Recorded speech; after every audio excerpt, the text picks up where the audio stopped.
As we mentioned a few weeks ago, the USDA Risk Management Agency has set April 10th as the initial planting date for corn in the southeastern half of Nebraska and April 15th as the initial date in the northwestern half. Soil temps taken at 4 inches Wednesday range from low 40s in the state's north to upper 50s in the far west and southwest. Nebraska Extension plant pathologist Tamra Jackson-Ziems says soil warming from the low 50s would be conducive for corn planting, but cool weather and cold conditions can lead to disease issues. We talked with Tamra Wednesday morning on the fields north of UNL's East Campus and began by looking back at problems in the 2014 corn crop. Well, last year we had a lot of seedling diseases and seed decay problems, and that was most likely because of the extended period of cold, wet weather that we had that we weren't expecting. And so several diseases are favored by those cold, wet conditions, and we certainly saw them in 2014. Can you explain how the cold, wet weather affects the seed, what it does? Well, one of the things that happens is it inhibits seed germination and plant emergence. And so that is one thing that works against us, because the plant, if it's able to germinate and emerge very quickly, it can actually avoid or overcome some of those infections. So with soil temperatures the way they are right now, should producers look at planting any differently? Should they wait for them to warm up more? I guess, how do you approach this planting season? Well, I would certainly wait until conditions are optimal, or at least close to optimal, so that you get good seed germination and emergence. But certainly I would look closely at some of the records from the past years, and especially 2014, and look at fields that may have had problems in the past with seedling diseases, or if you have had drainage issues, if we do have a wet period around planting time.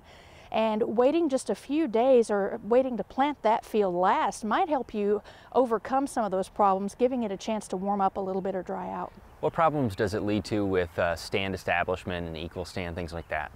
Well, for sure, seedling diseases can, of course, kill these plants. They cause pre-emergence damping off, and those are the plants that will succumb to the disease and die. And so that will have a big impact on stand establishment.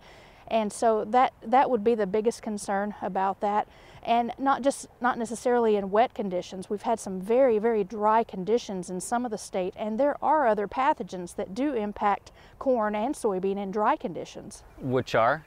So the most common pathogen that we've had a problem with is Pythium, and that's going to require cool, wet conditions. But we've had other pathogens like Rhizoctonia and Fusarium that will also take advantage of those dry conditions as well. And so seedling diseases in general will take advantage of whatever conditions we've got. How effective have seed treatments been in these situations? Well, the good news is all of our commercial seed corn is treated with usually a cocktail of seed treatment fungicides and often an insecticide and or nematicide on top of that.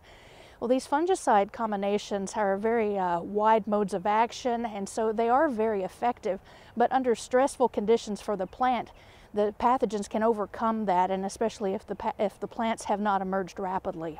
So once that corn starts coming up, are there things that people should be looking at to see if, or indications of problems, I guess? Certainly, I would be out walking the fields looking for any stand problems and emergence problems, and it'll help you anticipate whether you're going to have an issue or not.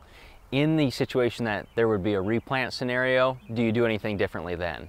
You know, sometimes not really, I guess is the short answer, because by the time you are able to get out and replant, if you have to do so, often the conditions have changed enough that you wouldn't have the same problem again. And that's probably good news, because you probably would not be able to get another seed treatment on your new seed anyway because of the time crunch. The Market Journal website features videos on corn diseases for help in identifying problems throughout the growing season. It can be found under the MJ Extras tab on the Market Journal website.